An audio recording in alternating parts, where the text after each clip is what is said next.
best-selling author, business consultant, and member of the Speaker Hall of Fame, Phillip Van Hooser is widely considered one of America's premier leadership and service experts. Phil believes that leadership is not position, leadership is the ability to offer service and the willingness to take action. Please welcome the 2010 President of the National Speakers Association, Phillip Van Hooser. Service is meeting and or exceeding the expectations of customers. However, for the last 69 years, it's been you primarily that has been creating that expectation. So now what am I asking you to do? Not what am I asking you to do. You don't have to do anything for me. What is the company asking you to do? The company is asking you to redefine the expectations and go beyond what you yourself have been doing for, in some cases, 5, 10, 15, 20, 30 years, maybe longer for some of you. In other words, we're changing the expectations that we ourselves are responsible for creating. That's not bad. You know, failing can be good. Failing can be a stepping stone, not a stumbling block. Managers manage things. You know, money, resources, equipment, facilities, etc. Managers manage things. Leaders lead people. Leadership is not position. Leadership is two things. The ability to offer service and the willingness to take action. Leadership is not position. I don't know if you've come to this conclusion or not, but nobody cares about the position title that you hold. Well, now, wait a minute. Let me back up. That's not totally true. There are two people who care about the positions that you hold. You and your mama. That's it. Okay.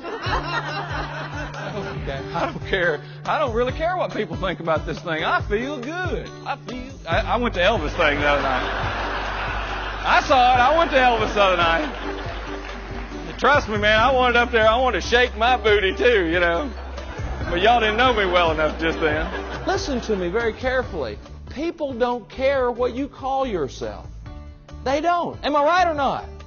They don't care. What they do care about is what you do with the positions that have been entrusted to you. How can you help me? How can you service us? How can you do more with less? How can you help us beyond what we could have ever hoped or imagined that you would? Now that is the essence of the position. Change is a reality of life. Everything changes. And so therefore we've got to look at service in a way of meeting and or exceeding the expectations of customers. Now, one more statement. If we are going to meet and or exceed the expectations of customers, we must first know what? What those expectations are. It's not. Leadership has never been just about work. Leadership is a 24-hour day, 7-day a week, 365-day a year for the rest of your life activity. If it's that, then you don't have to worry about your leadership at work versus your leadership at home versus your leadership at church versus your leadership in the community or whatever else it may be. It is who you are. Phillip Van Hooser knows leadership and service. He is the author of the best-selling business book, Willie's Way, 6 Secrets for Wooing, Wowing, and Winning Customers and Their Loyalty. His newest book is We Need to Talk, Building Trust When Communicating Gets Critical, and his management training system has been used by corporations around the world. Since 1988, Phil's 800-plus clients and their unique organizational circumstances have afforded him a diverse array of leadership case studies from which to learn. Phil wraps this multi-layer experience into customized leadership keynote presentations, training courses, and personalized coaching for his clients. If you want a dynamic speaker who is not afraid to tell it like it is, then you want Phillip Van Hooser, cultivating great leaders to create competitive advantage. I am convinced that there is no higher compliment that any one of us can receive than to be referred to or thought of as a professional. I don't care what your title is, I don't care what your job responsibilities are, and I don't care how long you've been doing it. The single greatest compliment that we will ever receive as individuals in terms of what we do for our living is to be thought of or referred to as a professional. But my question to you is, do you know what that means? Because I find that most people don't. You know what I've always said? I want to walk in a bank one time in my life, one time where that's the scenario, and somebody goes, "Hey! Over here! Don't go over there! Over here! I'm the one that offers the best service." Wouldn't that be cool? It'd be unforgettable, and I'd be talking about it for years. What? Because I'd be wowed. Now, maybe you don't want people screaming at you, or maybe you don't want to scream at other people. But the fact of the matter is, we all want to be made to feel special because attention and acknowledgement is paid to us. Number one, Willie knows, and we should know, that when you walk on that school, every one of those students, teachers, administrators are your customers, and they should be acknowledged friendly and openly and freely and immediately.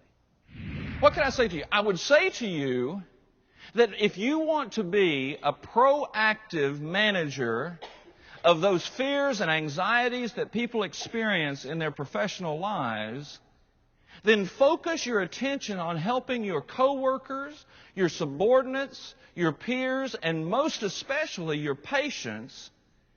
Focus your attention on making their unknowns known.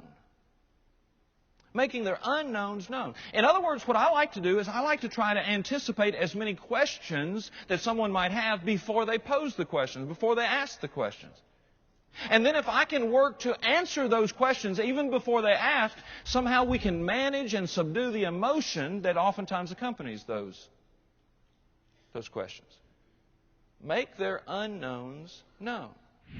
When you have 1,800 people, all who basically do the same thing, some of which have been doing it for a long time, many people have the mindset, sometimes they actually vocalize their mindset, that says, good enough is good enough.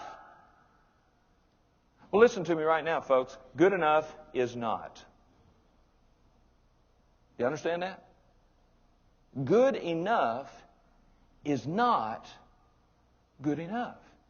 It's not good enough for today. It's not good enough for tomorrow. It's not good enough for the future. It's not good enough to base a career on.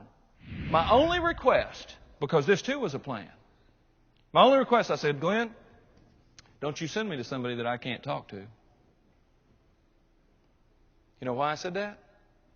Because I'd been sent to doctors in the past that I could not talk to, or that would not talk to me. And listen to me very carefully. I love y'all, but I ain't coming to your place if that doctor will not talk to me and treat me like an adult, a respected individual, somebody who has questions and needs answers.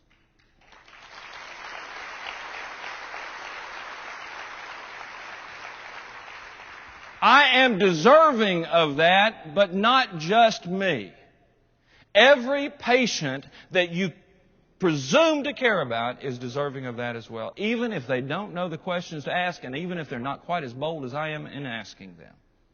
They deserve your attention. They deserve your answers. They deserve everything that you would offer anybody else. That's the deal. I close this morning with my favorite poem. And the poem is one that has meant a lot to me over the years. And maybe it'll mean something to you as well. It says to you what I would love to be able to say in my own words, but have not yet found those words, so I borrow another's. The title of the poem is Drinking from the Saucer, and it goes something like this. I've never made a fortune, and I may never make one now, but it doesn't really matter because I'm happy anyhow. As I go along life's journey, I'm reaping better than I've sowed because I'm drinking from the saucer. My cup has overflowed. We don't have a lot of riches, and sometimes the going's tough. But as long as I got my wife and my kids, and now new friends like all of y'all to love me, I think I'm rich enough. I'll thank God for every blessing that His mercy has bestowed, because I'm drinking from the saucer.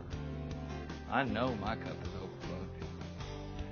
If God will grant me strength and courage when my way grows steep and rough, I'll not ask for other blessings. I'm already blessed enough. But may every one of us in this room never be too busy to help another bear their load. Then we'll all be drinking from the saucer. All our cups will overflow. God bless you, and thank you for what you do.